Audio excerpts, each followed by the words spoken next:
We're talking about the Potter's house last Sunday, and we talked about how Jeremiah went down there and God was to teach him a lesson concerning the potter, and the lesson was in reference to the nation of Israel. Because we know that what he's doing now is he's talking to Israel through the prophet Jeremiah, and he's talking to Israel about their condition.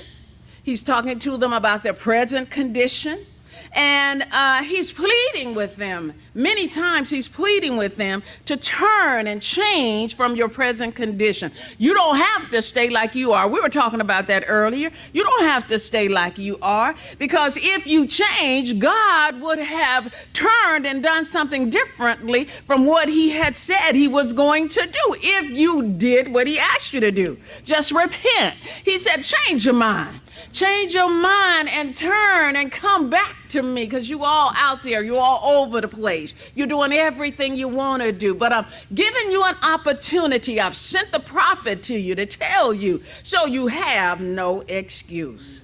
There's no excuse. But the prophet spoke, not in vain, because God told him to, but nobody listened. If they listened, they just did what they wanted to do. They still did what they wanted to do. And so what would happen, though, is you know that someone was paying attention, because the message was getting to them. They didn't want to hear the message.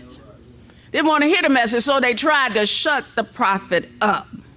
So how many of you know that if you killed a lion, and that's what one of the posters says about Malcolm X, if you killed a lion, what will you do with the cub? You still got to deal with the word of God, because if you kill one prophet, God will raise someone else up. There's going to be a word no matter what you think or no matter what you want, because God is God and his word is going to go forward. And so just because you shut Jeremiah up, that doesn't mean that the word's going to stop. But they were so silly. That just lets you see how silly they really were. And so they had a plot.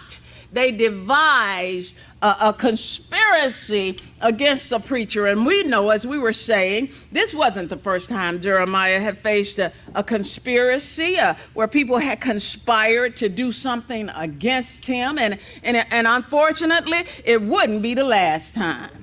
It would not be the last time. And I know many times when you're going through and when people have conjured up stuff about you that you thinking, Lord, and I don't know why they won't leave me alone. Well, that's the devil's job.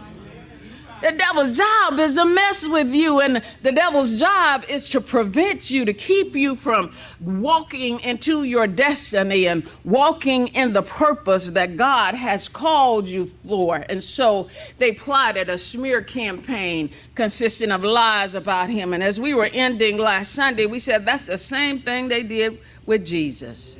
They couldn't find anything on him, so they had to make up stuff about him. And so they tried to prove that Jeremiah was breaking the law and stirring the people up. And that's the same thing they said about Jesus. And so look at chapter 18, verse 18. Chapter 18 of Jeremiah, verse 18. Then they said, come and let us devise devices against Jeremiah. For the law shall not perish from the priest, nor counsel from the wise, nor the word from the prophet. Come and let us smite him with the tongue, and let us not give heed to any of his words. And so they were saying, in essence, we already got prophets and we already got priests. And why do we need any more? And why does Jeremiah think that he has to come to tell us what thus saith the Lord? And so Jeremiah then, Jeremiah allowed them to do what they had to do, and he took his complaint before the Lord. He took his complaint before the Lord, and Jeremiah was like this. Not only would he take his complaint before the Lord, but he would take his heartache before the Lord. And I kind of feel a kinship toward Jeremiah, Mother Nunn. I know that many times when my heart has been broken, and my heart has been broken many times. And y'all, it's not always a man that breaks your heart. It's not always a man that breaks your heart. My heart has been broken many times. Many times. And I found out that the only way I can get some relief is to take it to the Lord. Amen. Take it to the Lord, and then I have to tell him about it. And you know what? I can tell him anything. And I can talk to him, Kathy, any kind of way I want to talk to him. And when I take it to the Lord comforts my heart. Amen. He's the only one that can give me comfort. Because sometimes when I talk to other people, they begin to look at me up and down, and they begin to judge me about what I just told them, about why my heart is broken. And they begin to just look at me with disdain. And how could you allow that to happen? And how could you do this? And how could you do that? But when I take it to the Lord holds it. And the Lord takes it. And the Lord helps me. And he sometimes just whispers in my ear and tells me everything is going to be all right. You know, sometimes I can't see my way. And sometimes I don't feel like it's going to be all right.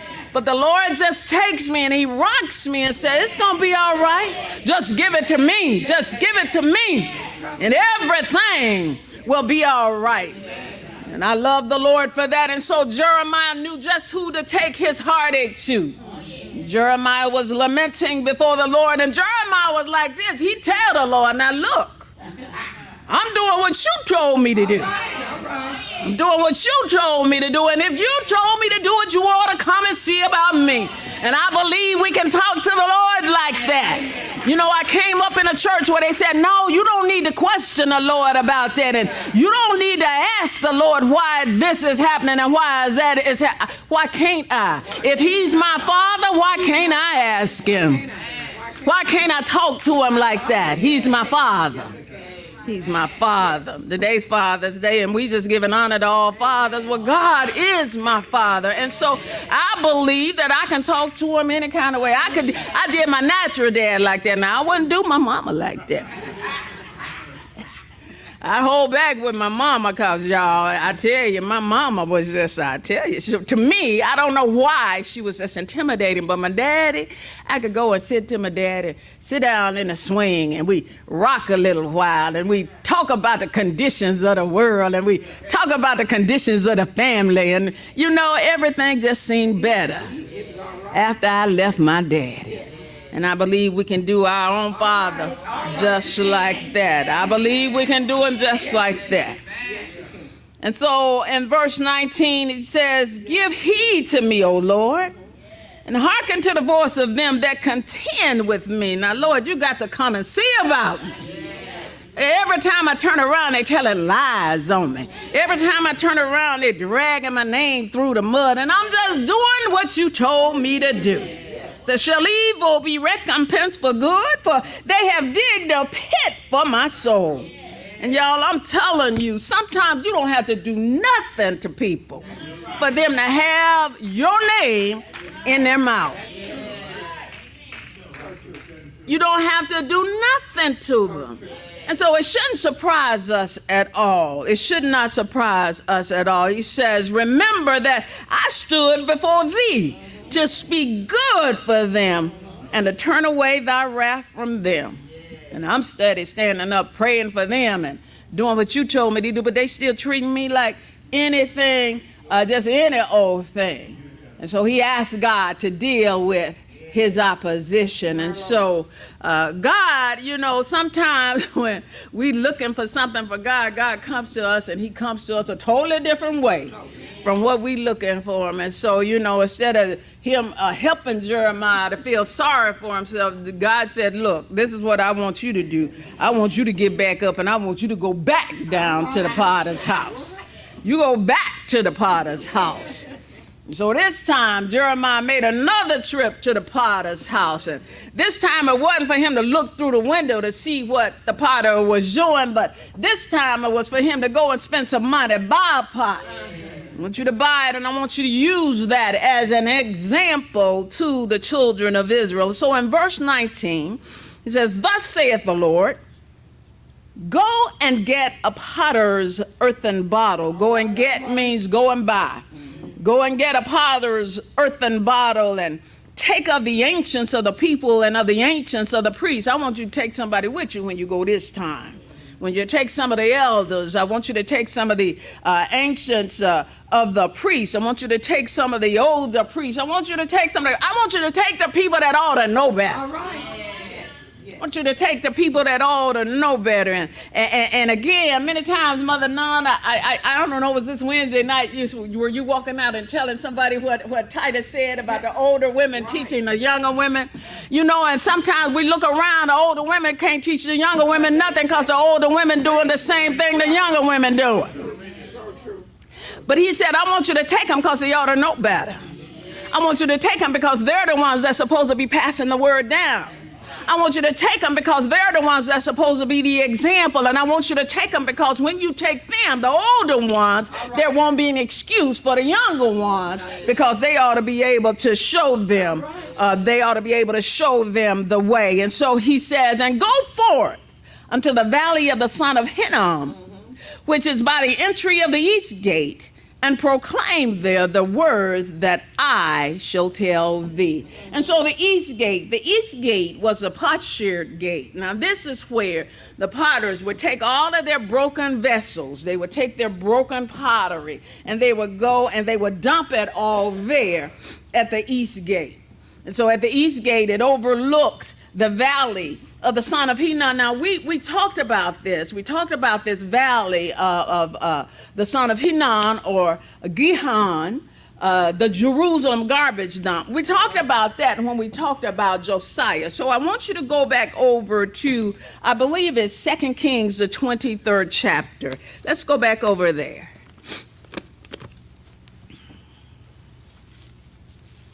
2 Kings,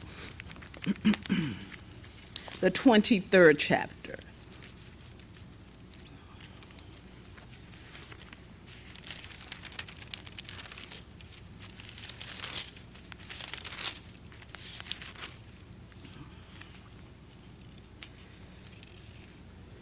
And let's look at 2 Kings 23. Let's look at let's start at verse 7. Let's put it all in context. And we're talking about Josiah.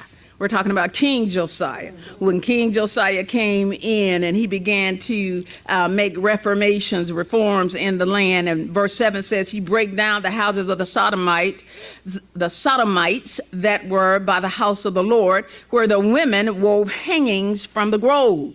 And he brought all the priests out of the cities of Judah and defiled the high places where the priests had burned incense from Geba to Beersheba, and brake down the high places of the gates that were in the entering and the gate of Joshua, the governor of the city, that were in the entering and the gate of Joshua, the governor of the city, which were on a man's left hand at the gate of the city. Nevertheless, the priests of the high places came not up to the altar of the Lord in Jerusalem, but they did eat of the unleavened bread among their brethren. And he defiled Tophat, which is in the valley of the children of Hinnom, that no man might make his son or daughter to pass through the fire to Molech. Right. And so this valley had been a center for idol worship, but Josiah had desecrated it and he made it the garbage dump. He made it the garbage dump because that's where they had child sacrifice and had put their children through the fire there. And so Jeremiah, let's go back over to Jeremiah.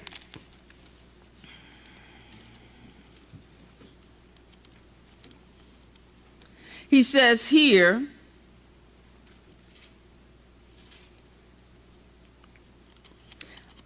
again in verse 2, and go forth unto the valley of the son of Hinnom, which is by the entry of the east gate, and proclaim there the words that I shall tell you. And say, hear ye the word of the Lord, O kings of Judah and inhabitants of Jerusalem.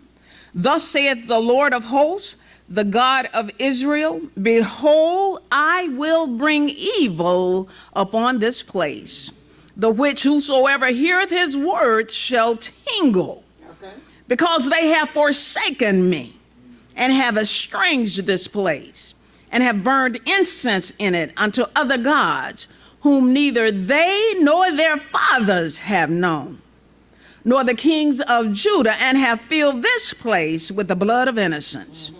They have built also the high places of Baal to burn their sons with fire for burnt offerings unto Baal, which I commanded not, nor spake it, neither came it into my mind. Therefore, behold, the days come, saith the Lord, that this place shall no more be called Tophat, nor the valley of the son of Hinnom, but the valley of slaughter. And I will make void the counsel of Judah and Jerusalem in this place. And I will cause them to fall by the sword before their enemies, and by the hands of them that seek their lives, and their carcasses will I give to be meat for the fowls of the heaven and for the beasts of the earth. And I will make this city desolate and a hissing. Everyone that passeth thereby shall be astonished and hiss because of all the plagues thereof. And I will cause them to eat the flesh of their sons and the flesh of their daughters, and they shall eat every one the flesh of his friend in the siege and straitness, wherewith their enemies and they that seek their lives shall straiten them. It almost sounds like justice compared to what they did to their children. You know, if that's what you did, then this is what I'm going to do. And so the siege would be so bad that the Jews would have to eat their own children to stay alive. And God said to them through Jeremiah, I'm going to make void the counsel of Judah and Jerusalem in this place. And so to demonstrate that, then Jeremiah broke the jar, and said, this is what I'm going to do. Look at verse 10. Then shalt thou break the bottle, the one that he was sent down to the potter's house to buy. He said, then shalt thou break the bottle in the sight of the men that go with thee, to the elders, the one that ought to know better, and shall say unto them, thus saith the Lord of hosts, even so will I break this people and this city, as one breaketh a potter's vessel. I don't know if you've ever been at home and you've broken something. There's kind of a couple of ways you can break something. Like most of the times when I break something, it's because when I'm washing dishes and I accidentally knock something off of the counter. And so many times, Robert, it's a cup or something. It might be just a little part of the cup that comes out. Well, I can just go get some glue. Crazy glue will fix almost anything, and I can glue that back. But there's another way you can break something. When you shatter something, when you got big pieces and you got tiny pieces and you got pieces that almost look like dust, it's impossible to put that back together. And so God is saying to the people, that's the exact same way that I'm going to break this people in Judah, in Jerusalem. That's what's going to happen to you. I'm going to dash you so that nobody will be able to put you back together. I'm going to smash this nation and this city just as a potter's jar is smashed and cannot be repaired. That's some kind of smashing. And so Jeremiah preached this message. Look, Jeremiah preached this message here, then he's going to preach it again. And so he says, this is what I will do unto this place, verse 12, said the Lord, and to the inhabitants thereof, and even make this city as Tophat. And the houses of Jerusalem and the houses of the king of Judah shall be defiled as the place of Tophat, because of all the houses upon whose roofs they have burned incense unto all the host of heaven, and have poured out drink offerings unto other gods. Then came Jeremiah for Tophat, whither the Lord had sent him to prophesy, and he stood in the court of the Lord's house. So he preached it one time, and then he came to the temple, and he preached it one more time. Preached it another time. He said, thus saith the Lord of hosts, the God of Israel, behold, I will bring upon this city and upon all towns all the evil that I have pronounced against it, because they have hardened their necks, that they might not hear my words. Oh, and so, the word was going forth. As the word was going forth, there was somebody that was there to try to silence the word. Someone who didn't want to hear the word. That person was in the person of Pashur. Pashur, the son of Emer the priest, who was also chief governor in the house of the Lord. He heard what the prophet said. And so when he heard what the prophet said, Pashur didn't like it. And so he had him arrested, and he had him beaten, and then he had him put in the stocks until the next day. We know as because of what we've read, that this was not the first time that he was going to be persecuted. As we said earlier, it wasn't the first time that they had inflicted persecution upon Jeremiah. It's just the heinous way that they treated him, only because he was bringing forth the word of God. Pashur smote Jeremiah the prophet and put him in the stocks that were in the high gate of Benjamin, which was by the house of the Lord. And to beat him was one thing, but you got to beat him and put him in stocks too. You got to have his body contorted. You got to have him where he can't move, and you got to have him where it just is unnatural. You got to have his body in an unnatural state. This let you know the mind that they had to keep the word of God from going forth. And so when they beat him and put him in stocks, but as I said earlier, that's not going to stop the word of God. And so when Jeremiah was released, now Jeremiah came back. It came to pass on the morrow that Pashur brought forth Jeremiah out of the stocks. And Jeremiah, that didn't shut Jeremiah up. He said, no, okay, you want to silence me, but let me tell you what God says about you. All right. He says, the Lord, in verse 3, chapter 20, verse 3, the Lord hath not called thy name Pashur, but Magor Mishabib. For thus said the Lord, behold, I will make thee a terror to thyself, a terror to thyself and to all thy friends, and they shall fall by the sword of their enemies, and thine eyes shall behold it. And I will give all Judah into the hand of the king of Babylon, and he shall carry them captive into Babylon, and shall slay them with the sword. So you think just by shutting me up that will keep God from doing what he said he was going to do. And I think, many times when people put their mouth on us, that they think that will hinder God from blessing us. They think that will cause us to have a spot over us. But nothing that you do, nothing that your haters do, nothing that my haters do will prevent God from blessing you the way that God already has a blessing outlined for you. And what's for me, it is for me. It is for me. And nobody can stop God from blessing. And so he says, moreover, I will deliver all the strength of this city, and all the labors thereof, and all the precious things thereof, and all the treasures of the kings of Judah will I give into the hand of their enemies, which shall spoil them and take them and carry them to Babylon. And thou, Pashur, and all that dwell in thine house shall go into captivity. Yeah, you're going. And thou shalt come to Babylon, and there thou shalt die, and shalt be buried there, thou and all thy friends to whom thou hast prophesied lies. The people you've been telling lies to. This is what's going to happen. And so he says, you're going to be buried over in Babylon, and so for a Jew to be buried outside of his own land, that was considered a judgment. Because you know how they considered the Gentiles unclean? So I'm taking you out of your land, and you're going to die in the land of the Gentiles, and you're going to be buried in the land of the Gentiles. And so now what you got to say? Now what you got to say? And so now we come to a point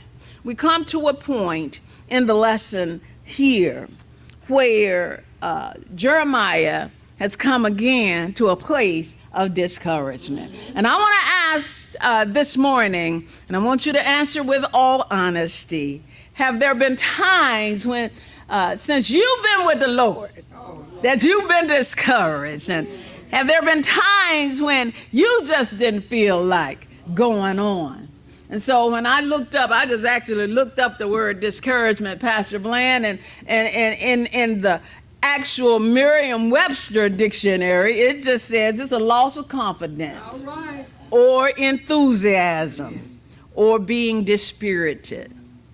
And so Jeremiah is at that place. Jeremiah is at that place now where he said, you know what, I'm running this race, and I've been running this race ever since you called me, but right about now, I'm tired. Right about now, I'm tired. And I know the songwriter said, I don't believe you brought me this far to leave me. But right now, you might not leave me, but I feel like leaving you. So Jeremiah said this, oh Lord, thou hast deceived me, and I was deceived. So Jeremiah here, he has blended, poor Jeremiah. He took all of these emotions. He took grief, he took joy, he took despair, all of that. Praise, he's perplexed, and like I don't understand it. All of that's mixed up together. I'm just at a place now, I just want to throw up my hands. I want to turn around, I want to walk away. I want to turn around and I want to walk away. But now when we're looking at Jeremiah, Pastor Bland, when we're looking at Jeremiah, we need to understand here that Jeremiah, even though he talked all of that talking, he went through all his different mood swings, that Jeremiah still did the will of the Lord, regardless of how he felt. He got it all out. And sometimes, you know, and that's what y'all say about women, we had to talk. And I said this about myself, I had to get it out. Yes. You know, I had to talk it out. I may not do a thing about it, but if I can talk it out, if I can get it out, I feel so much better. And I believe Jeremiah was sort of like that. Jeremiah just had to get it out, and Jeremiah had to kind of think about it and just get it out, and so he could feel better. And so when we're looking at this last lament of Jeremiah, he's dealing with his deepest emotions regarding God's call towards him, his daily peril, the things that was going on with him every day, like Pashur putting him in the stocks, Pashur beating him, and the people conspiring against him, and then his actual inner despair. And you know, sometimes, people of God, I want to just say this, just as Lady Deborah to MCF, don't deny what's going on the inside. All right. Don't deny what you're feeling on the inside. Sometimes, you know, the men, y'all feel like y'all got to be all macho and everything, and you got to suck it up, and you got to swallow it down. But and sometimes you end up with ulcers, and sometimes you end up with acid reflux. All of that is because you're not letting it out. And the women, we all stressed out, and we walking around all tense. You know, your pastor say, I sleep with my fist balled up. Well, I'm sleeping with them balled up because, you know, that's all on the inside. I'm just, you know, that's just the way it is. But sometimes you have to let that stuff out. Let it go. You have to get rid of it. Release that so you can go ahead and walk in the purpose that God has for you. Walk in the purpose that God, it doesn't make you less of a man, and it doesn't make you less of a woman when you release that. Sometimes you just have to get rid of that inner despair, And so Jeremiah felt that the Lord had taken advantage of him. In verse 7, that's all he's saying. You overpowered me. You did that. I was minding my own business. I was going about my own business. I was just doing what I do all the time. And then here you come. You calling me to preach your word. You overpowered me, and then you prevailed. And you had to prevail because you're God. And so I have a thought, and I want you to talk about this. Turn to your neighbor and talk for just a few moments. The thought is, as we serve the Lord, our capacity for ministry should increase and enable us to do much more than we ever thought we could do. What do you think about that? Just for a few minutes, turn to your neighbor and talk about that. And when I say ministry, I'm talking about all of us, because all of us minister at some point in our lives. Now, you might not minister behind the pulpit, but you minister. So as we serve the Lord, our capacity for ministry should increase and enable us to do much more than we ever thought we could do. What do you think about that?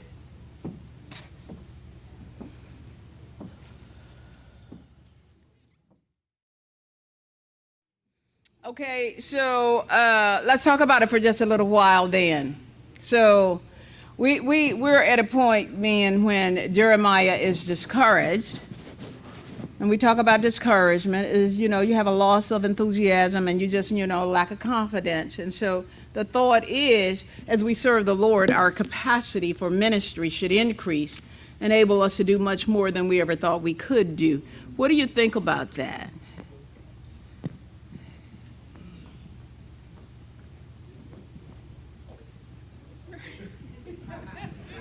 Jack is outspoken. Whatever. Jack is the spoken. You see, she started talking. Jack is the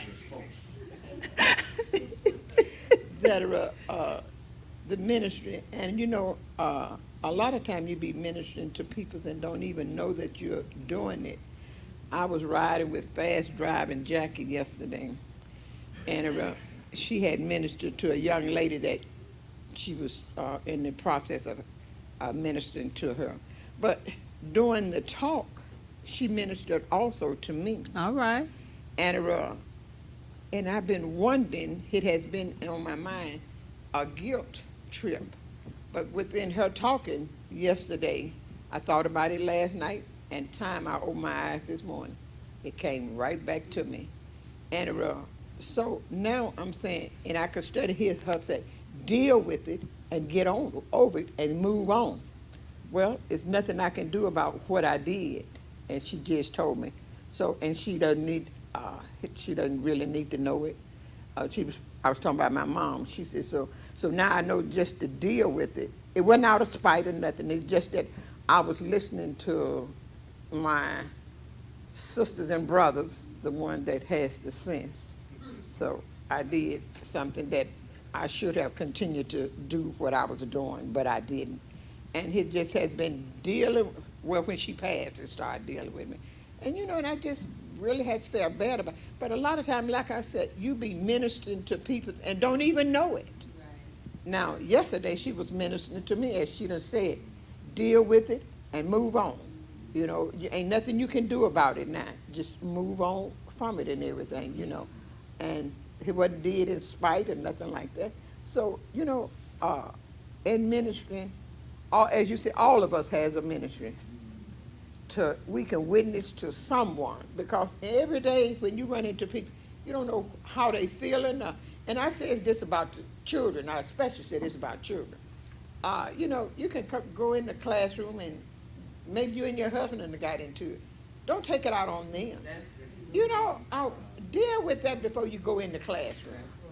Don't take it out on them. Or the child could be, you don't know what, has that child had a good night's sleep? Did he have something to eat? Or did his mama whoop him before he left? So he could not be feeling too hot. I always said, take a little time, and you probably, well, you dealt with special children, so you did it.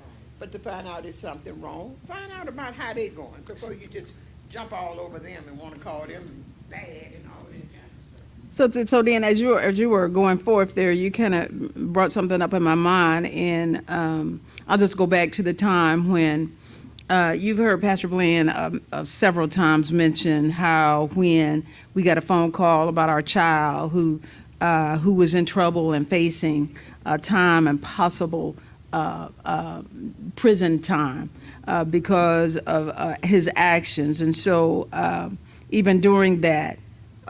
We had to come to Manasseh. We had to minister to you all. We had to leave Manasseh. Now, I'm a mom. So, from the moment I heard it, my heart left where it was and went down to my feet. And so I was heavy. But we had to come here to minister here. Then we had to leave here. No, let me say it like this. Then we had to go home. Take it home. Get ready to go to the next thing where we were ministering to other people. Now, the other people had no idea. Y'all had no idea. The other people have no idea, but they're expecting a word from the Lord. And you all expecting a word from the Lord. And so when you are a minister, you got to go forth, no matter what you're going through, because it's not about you. Minister is a servant. A minister is a servant. And when you serve, you're giving. You're not expecting, but you're giving. And so you have to give even in the midst of your pain. You have to give even in the midst of your adversity. You have to give even in the face of obstacles, which is all of that is what Jeremiah was facing. And I know y'all got something to say, but I just felt that as you were going forward with that, I felt the need to say that. All right, who has a mic? I have it. Okay. We said several things actually, but one of the key things that we were talking about, and Curtis actually pointed this out, was like testimony. That a lot of times that you minister, through your testimony, Yes. You don't know who it may help, but it may help someone.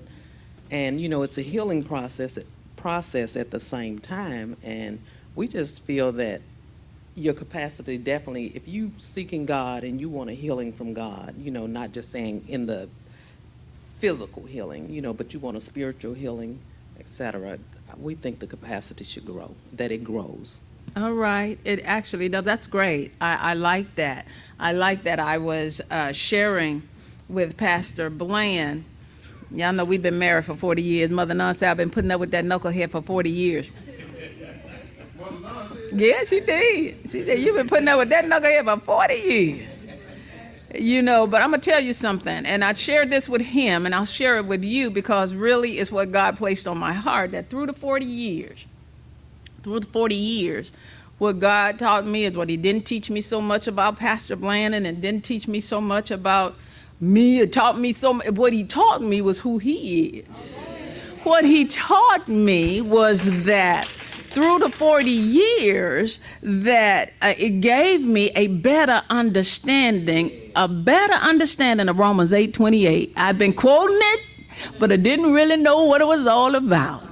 But through 40 years of trying to raise children, and through 40 years of trying to pay 40 years worth of bills, and through 40 years of your physical ailments, and through 40 years of seeing his mom and my mom and his dad and my dad go through changes, God has taught me that all things work together for good, Mother Nun. He's taught me that. He didn't teach me about how to love Pastor Bland so much, but he taught me that no matter what you're going through, no matter what's going on, it is all working together for your good. I thank God for it too. Brother Robert? Yes. As we serve the Lord, our capacity of ministry should increase. And I agree with that 100% because in my little life, I didn't think I could administer to anybody, to help anybody do anything. And when I got drunk and got sober, then God gave me a ministry to where I administer to alcoholics and drug addicts that's still suffering. I can do that. And I didn't ever think I could be able to do anything like that. Never did think I could administer anything to anybody, but through Christ. Yeah. Just what you just said, through Christ, all things is possible. Yes. It's a beautiful thing, and I tell you, you're moved beyond, where you are. That's what you're when you are ministering, when you're serving the Lord, you're touched to move past where you are. You really are. And I just had a thought because a lot of times people don't realize that you're hurting on the inside. But you still have to do what God has given you to do. And they may say, well, you don't ever have any problems. That's not true. I'm just holding my head up because that's what I'm supposed to do. And when I say supposed to do, you know, God lifts your head when you going through things. So serving God, no matter what you're going through, you must do. You must got- be just like Jeremiah. If you serving them, you're supposed to do what what you're supposed to be You doing. gotta do. Because people are expecting you to do it. That's right. People are expecting you to do it. I'm gonna tell you something else, Sister Jane. Something they don't care. They sure- They don't care what you're going through now. Cause if you're supposed to be serving, then that's what they expect you to do. That's right. And then we have to remember that it's not about us, you know, and a lot of times when you're talking to people, you wanna talk about you and make it all about you. When you don't know what that person is going through, especially if they came to you, you're supposed to listen to them. And, you know, I've seen people bring up topics or subjects, like they just want to get stuff off of them, and then the person they're talking to will take over and make it all about them. So you can't even get a word in. Yeah, true, You know? true. So we just have to be cognizant of the fact that it's not about us. And we have to, you know. Yeah, that's so true. I just to piggyback on what you're saying. I had someone who's close to me had someone to die in their family, and some way or another, it all rolled back around to them. And I'm thinking, how you gonna make this about you? It's not about you. It's not about you. It's about the person that's really impacted. I know you're impacted, but it's about his father. It's about his mother. I know you're gonna miss him, but how you gonna bring it all back around to you? Some people just don't even think like that, though. You know what I'm talking about? I don't know, Jackie. That's a very good point. Yes. I was just thinking about ministering. We was having a conversation at school Friday, the kids and I, Father's Day is rolling around, was today. And I know a lot of our children are in homes, but they don't have fathers in the home. Most of them in my classroom, just talking to them day to day. And I think as I become stronger in the Word and just listening, reading my Bible, I'm able to. A lot of them say, Ms. Hostel, you're like a mother to us at school. You treat us like, a mother. And they said they feel comfortable coming to me. And I said, that makes me feel really good. But I was just sharing with them that, I know Father's Day is coming up. We're going to do something for fathers. But I understand that some of you may not have fathers. I said, y'all may not know this, but Ms. Hoskins grew up without her father in the home. So I was just sharing that to them because I was letting them know your situation does not have to determine your outcome. Come on Just now, because you you don't preaching have a right now. father. Yeah. And I was like, look at Miss Hoskins. I said, I grew up with my mom was single, and I had my grandma and granddad. I said, my mom had 7 brothers. They were just like father. I said, so you don't have to actually have a father in the home, and don't think, because we're in West Helena, people were quick to tell you what you can't do because you this and that. I said, don't think that. You can be anything you want to be. And I was just sharing that with them, and we were just talking, and they were just coming to me and would just let me know, I want to be a doctor, I want to be a nurse, all the dreams that they have. And I would just let them know, this does not determine because your mom is single. I said, we didn't grow up with a lot of money, we didn't have that, but we had a lot of love. And I said, even if your parents, you can't talk to them about something, you can always talk to me. And just because you're not going to be in my room next year because they don't want to leave, I'm still at the school. I'm always there. I said, so I'm here for you no matter what. And another student, she likes to write, and I was encouraging her to keep writing, and she was writing in sheets of paper. But I was like, you need a book so you can keep your writings, and one day you might be a writer and publish it. So I went and bought her a book and brought it back to school where she can share her writings and stuff. And I told her I want to keep reading them, and just ministering to her and letting her know how much I care about her. And this same little girl I was telling Carrie when she first came, her reading was very, very low. And then we was taking around February, we took the ACT practice, and she passed it. And they were like, how she passed? She was really low. I said, she has really worked hard, and she has grown a lot. And I see it, but other teachers look at when she first came, how she was. But I said, if you really pay attention to this child has done tremendous work. And and I told her, I sit right beside me. And sometimes it's not the most pleasant experience, but I do it anyway, because I knew that she needed that. And through it all, she has done so wonderful, and I'm just so proud. And I was just thinking about just showing her love, sitting there beside me, and it's just been wonderful That's just to it. see her grow. And that's exactly so it has enabled you to do much more than you ever thought you could do. She just said it sometimes it's not pleasant. It's not the most pleasant of experiences. But you still go on because you see the value that has been added to her life. And so my takeaway from this entire discussion, when you minister, you're sharing your testimony. You share your testimony because people will realize from your testimony what God has done for you, that He can do it for them as well. Share your testimony. You listen. You're not there to do all the talking. You listen when people are sharing with you. And then you just, you just give them what God gives to you.